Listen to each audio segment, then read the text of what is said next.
क्या हुआ जब मंदिर में अचानक से प्रकट हो गए साक्षात, जिनका संबंध से बताया जाता है, ऐसा कहा जाता है का अकेला एक ऐसा किरदार है जो आज तक जीवित है। आज भी कई जगह पर के जीवित देखे जाने के दावे किए जाते हैं, जिसे भगवान श्री ने श्राप दिया था कि वो कलयुग के अंत तक इधर उधर भटकता रहेगा। लेकिन अभी एक ऐसा चमत्कार देखा गया जहां कई लोगों ने दावा किया है कि उन्होंने अश्वत्थामा को अयोध्या राम मंदिर में देखा है, लेकिन किस रूप में, वो सच्चाई जानकर आपके भी रोंगटे खड़े हो जाएंगे। सबसे पहले, अगर आप एक सच्चे राम भक्त हैं तो वीडियो को लाइक करके कमेंट बॉक्स में जय श्री राम जरूर लिखें। जैसे कि हम सभी लोग जानते हैं कि 22 जनवरी 2024 के दिन अयोध्या में राम मंदिर का उद्घाटन समारोह हुआ था। इस समारोह में देश की काफी सारी हस्तियां भी शामिल हुई थी। इस दिन राम लल्ला की मूर्ति को गर्भगृह में बंधे ही और मंत्रों उच्चारण के साथ विराजमान किया गया। यह दिन लोगों को सदियों तक याद रहने वाला है। लेकिन इन दिनों एक बड़ी खबर सामने आई है जो किसी चमत्कार से कम नहीं है। इस चमत्कार को देखते हुए तो ऐसा ही लग रहा है कि प्रभु श्री साक्षात गर्भगृह में विराजमान हुए हैं।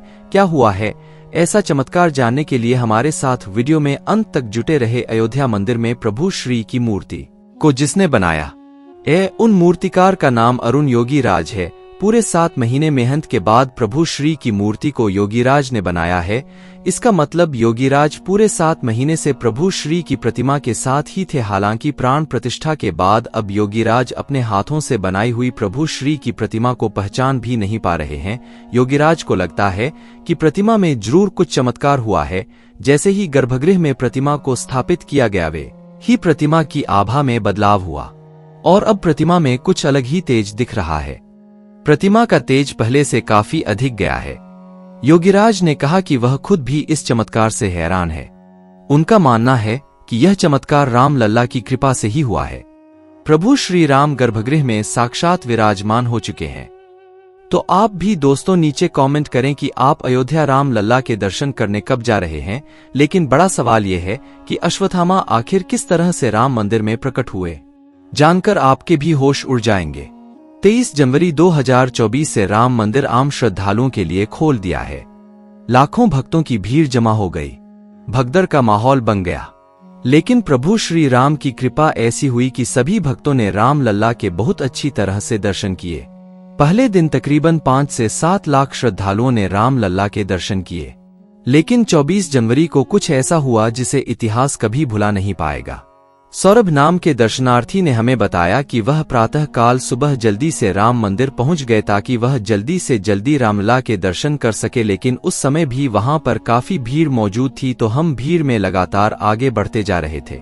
सौरभ ने हमें बताया सभी भक्तों के मन में बहुत उत्साह था, सभी जय श्री राम के जयकारे लगा रहे। लेकिन तभी मेरी नजर एक ऐसे दिव्य साधु के ऊपर पड़ी जिनकी आभा बहुत चमत्कारिक थी, लेकिन उनकी उम्र बहुत ज्यादा लग रही थी। फिर भी उनके मन में जबरदस्त उत्साह था। वो श्री के दर्शन करना चाहते थे और जैसे तैसे लाठी के सहारे आगे बढ़ते जा रहे थे। मेरी नजर काफी समय से उनके ऊपर बनी हुई थी। उस दिन लल्ला के दर्शन करने के लिए हम सभी को तकरीबन 4 से 5 घंटे लग गए। हमारे साथ उन दिव्य साधु महाराज ने भी राम लल्ला के बहुत अच्छी तरह से दर्शन किए। उनकी आंखों में बहुत आंसू थे, वह फूट फूट कर रो रहे थे और राम लल्ला से प्रार्थना कर रहे थे। जिसके बाद अच्छी तरह से दर्शन करके हम सभी राम मंदिर के बाहर आ गए तो मेरी नजर अचानक से उन साधु महाराज पर पड़ी। अपनी लाठी टूट जाने की वजह से वह चढ़ाव पर गिर चुके थे। तब मैंने उन्हें संभाला, उन्हें सहारा दिया और उनसे पूछा कि आप बुजुर्ग अवस्था में भी आखिर इतना कैसे चल पाते हैं? आप कौन हैं और आपकी आयु कितनी है?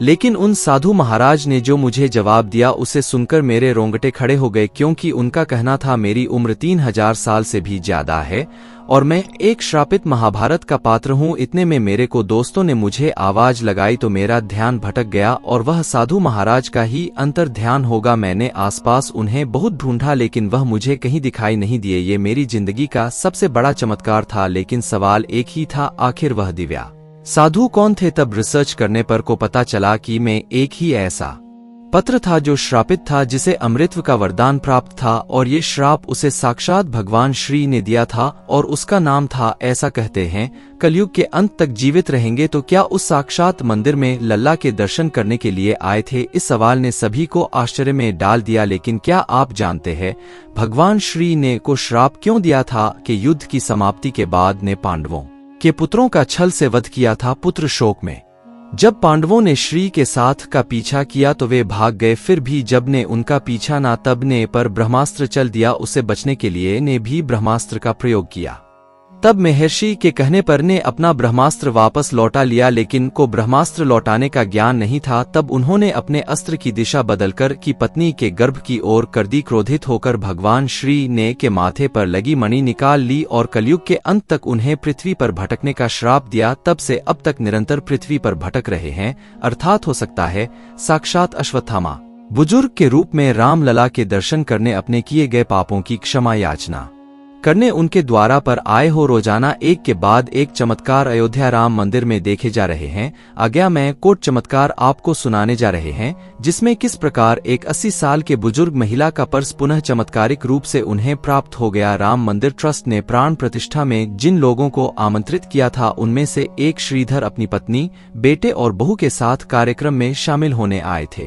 प्राण प्रतिष्ठा कार्यक्रम समाप्त होने के बाद की पत्नी जानकी, जिनकी उम्र लगभग 80 वर्ष बताई जा रही है, वो प्रभु राम का दर्शन करने के लिए गर्भगृह में प्रवेश कर रही थी। तभी उनका बैग खो गया, जिसके बाद भी बुजुर्ग राम लल्ला के दर्शन करने का निर्णय लिया और वहां पर मौजूद सुरक्षाकर्मी से मदद भी मांगी। सुरक्षाकर्मी ने वृद्ध जानकी देवी को गर्भगृह तक पहुंचा दिया, जिसके बाद प्रभु राम की भक्ति में महिला लीन हो गई और प्रभु राम से अपने बैग के लिए प्रार्थना की। राम मंदिर ट्रस्ट के मुताबिक महिला के बैग में 550 रुपए और आधार कार्ड के साथ अन्य सामान थे, लेकिन महिला ने पैसे की फिक्र न करते हुए पहले लल्ला के दर्शन करने का फैसला किया। अब आपके मन में ये सवाल चल रहा होगा कि महिला को बैग कैसे मिला? प्राण प्रतिष्ठा कार्यक्रम में के जी महाराज भी शामिल हुए थे। उनके झोले में वृद्ध महिला का बैग गिर गया। इसके बाद जब महाराज अपने आश्रम पहुंचे तो उन्हें महिला के बैग की जानकारी मिली, यानी मंदिर में खोया हुआ पर्स से 680 किमी दूर हरिद्वार में मिला। इस घटना के बाद लोगों में चर्चा शुरू हो गई है कि राम मंदिर की स्थापना के बाद रामराज्य भी वापस जा रहा है। प्रेमानंद जी महाराज ने देखा कि बैग में आधार कार्ड और कुछ रुपए है, जिसके बाद प्रेमानंद महाराज ने आधार कार्ड के जरिए पुलिस से संपर्क किया और पुलिस ने उसे वृद्ध महिला को उसका बैग सुरक्षित ढंग से वापस किया। अब श्रीधर इस पूरी घटना प्रभु राम की कृपा बता रहे हैं और प्रभु राम का बता रहे हैं।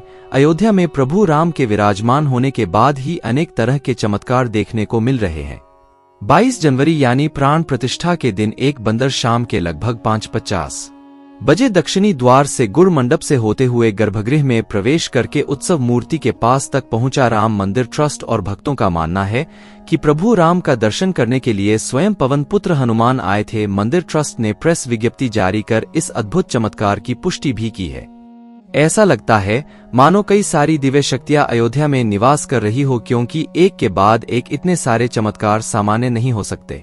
आज हमारा सौभाग्य है कि हम राम मंदिर को बनता हुआ अपनी आंखों से देख पाए हैं, प्राण प्रतिष्ठा का समारोह अपनी आंखों से देख पाए हैं। लेकिन इस राम मंदिर के बनने के पीछे कई कट्टर साधु संतों का बलिदान छुपा हुआ है, जिन्हें हम कभी भुला नहीं सकते।